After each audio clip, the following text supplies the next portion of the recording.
ओम शांति। 30 जुलाई 2021 की मुरली है।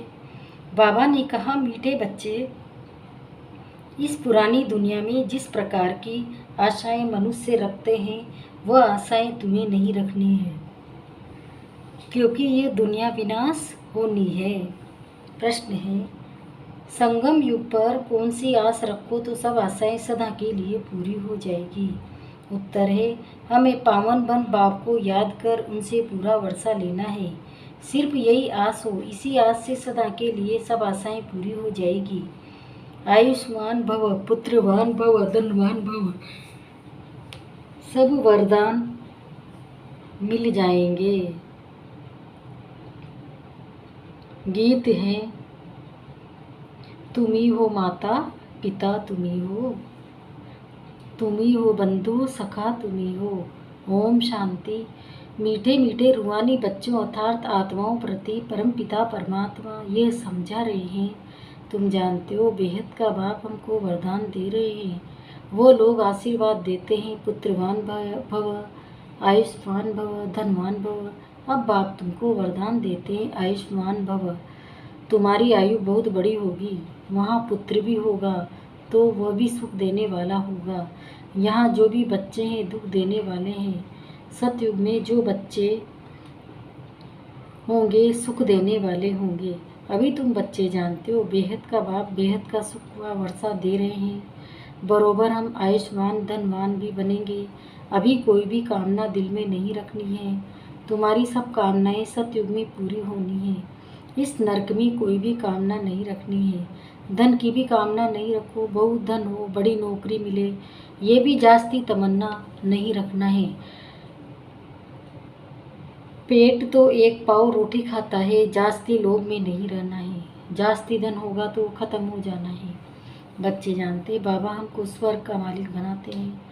अब बाप कहते हैं, दे दान तो छूटे ग्रहण, कौन सा दान दो, ये 5 विकार ये दान में देने हैं तो ग्रहचारी छूट जाए और तुम 16 कला संपूर्ण बन जाओ। तुम जानते हो हमको सर्वगुण संपन्न 16 कला संपूर्ण यहाँ बनना है। 5 विकारों का दान देना पड़ता है। बच्चों को बाप कहते हैं, मीठे बच्चों, आस कोई भी नहीं रखो सिवाय बेहद के बाप से बेहद का वर्षा लेने। बाकी थोड़ा समय है, गाया भी जाता है, बहुत गई थोड़ी रही, बाकी थोड़ा समय इस विनाश में है। इसलिए इस पुरानी दुनिया की कोई आस नहीं रखो, सिर्फ बाप को याद करते रहो। याद से बच्चों को सतो प्रधान बनना है। इस दुनिया में मनुष्य जो आस रखते हैं वो कोई भी नहीं रखो। आस सिर्फ रखनी है एक शिव बाबा से हम अपना स्वर्ग का वर्षा ले लिए। किसी को भी कभी दुख नहीं देना है। एक दो के ऊपर काम कटारी चलाना ये सबसे बड़ा दुख है। इसलिए सन्यासी लोग स्त्री से अलग हो जाते हैं, कहते हैं इसने छोड़ दिया है। इस समय रावण राज्य में सब पतित पाप आत्माएं हैं। अभी समय बहुत कम है। अगर तुम बाप की श्रीमत पर नहीं चलेंगे तो श्रेष्ठ नहीं बनेंगे। बच्चों को ऊंचते ऊंच बनना है, इसलिए 5 विकारों का दान देना है तो ये ग्रहण छूट जाएगा। सबके ऊपर ग्रहचारी है, बिल्कुल ही काले बन गए हैं। बाप कहते हैं, अगर मेरे से वर्षा लेना है तो पावन बनो। द्वापर से लेकर तुम पतित बनते बनते सतो प्रधान से तमो प्रधान बन पड़े हो।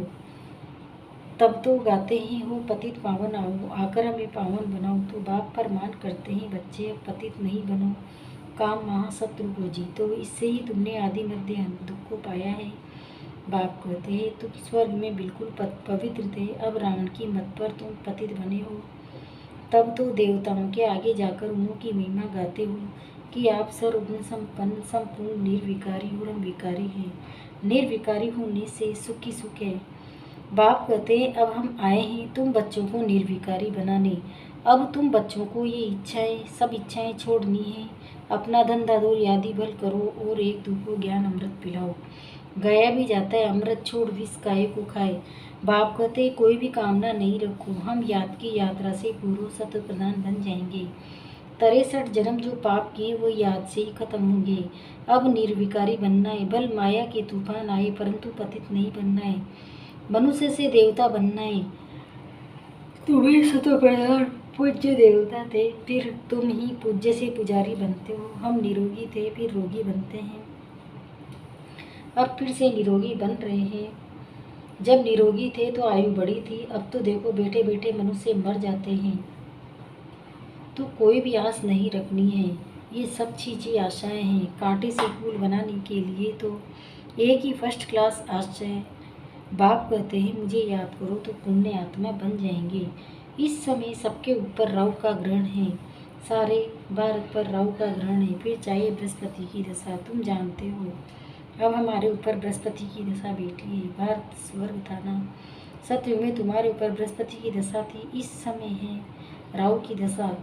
अब फिर बेहद के बाप से बृहस्पति की दशा मिलती है।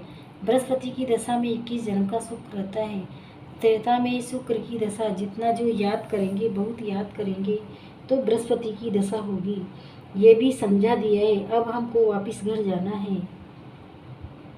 मैं शांत स्वरूप आत्मा हूँ, शांति के सागर की छत्र छाया में हूँ।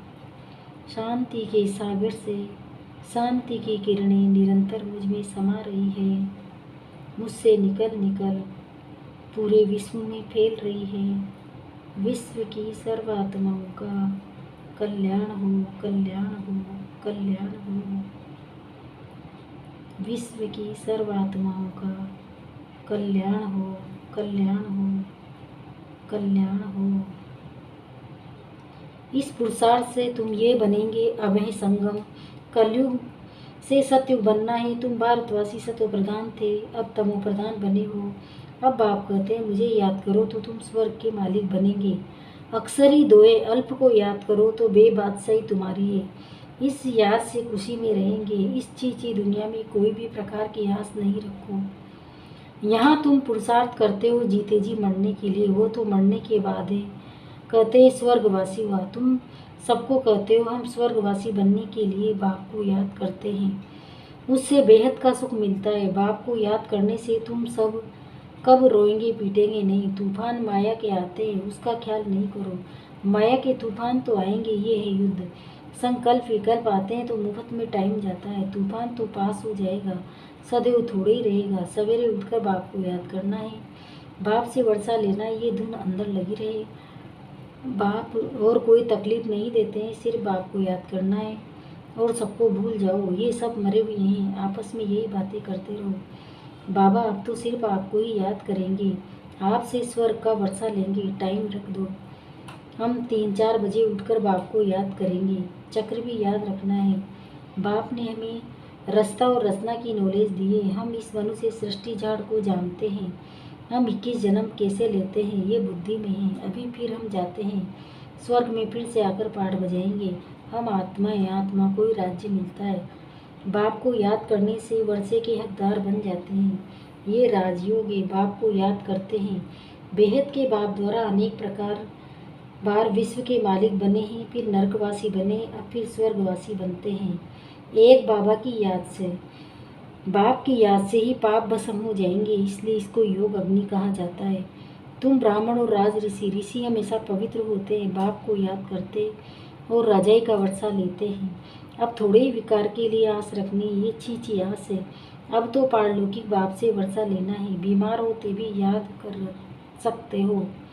बाप को भी बच्चे प्यारे होते हैं। बाबा को कितने बच्चों का पत्र आदि लिखने पड़ते हैं, शिव बाबा लिखवाते हैं। तुम भी पत्र लिखते हो, शिव बाबा केवरो ब्रह्मा, हम सब शिव बाबा के बच्चे ब्रदर से। रूहानी बाप आकर हमको पावन बनाते, इसलिए कहा जाता है पतित पावन।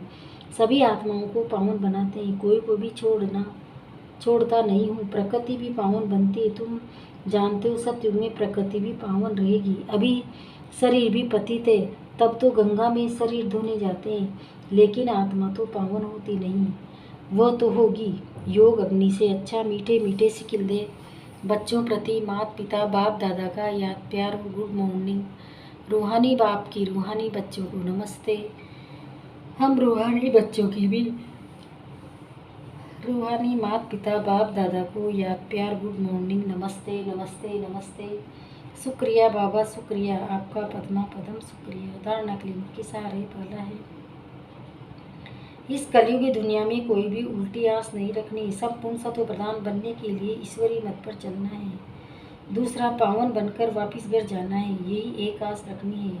अंतमति सो गति, माया के तूफानों में समय नहीं गंवाना है। वरदान, निरंतर बाप के साथ की अनुभूति द्वारा हर सेकंड हर संकल्प में सहयोगी बनने वाले सहज योगी भव। जैसे शरीर और आत्मा का जब तक पार्ट है तब तक अलग नहीं हो पाती है, ऐसे बाप की याद बुद्धि से अलग न हो, सदा बाप का साथ हो, दूसरी कोई भी स्मृति अपनी तरफ आकर्षित न करे। इसको ही सहज और स्वतः योगी कहा जाता है। ऐसा योगी हर सेकंड हर संकल्प हर वचन हर कर्म में सहयोगी होता है। सहयोगी अर्थात जिसका एक संकल्प भी सहयोग के बिना न हो, ऐसे योगी और सहयोगी शक्तिशाली बन जाते हैं। स्लोगन: समस्या स्वरूप बनने के बजाय समस्या को मिटाने वाले समाधान स्वरूप बनो। ओम